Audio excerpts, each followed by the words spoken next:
I am the Tofu Golem. Please enjoy the video.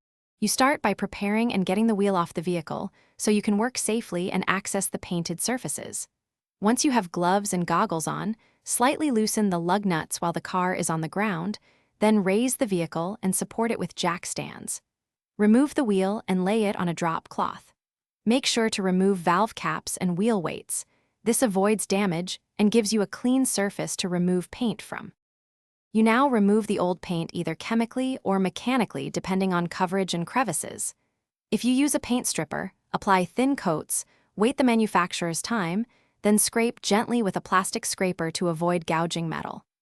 Once most paint is removed, shift to sanding. Start with 120-220 grit to remove stubborn sections, then refine with 320-400 grit. Make sure to sand evenly and check the surface for smoothness.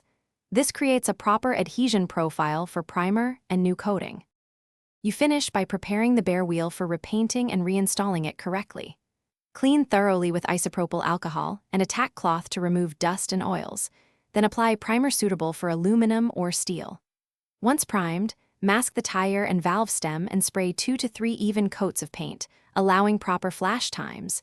Finish with clear coat if desired. After curing, reinstall the wheel, torque the lug nuts to the vehicle.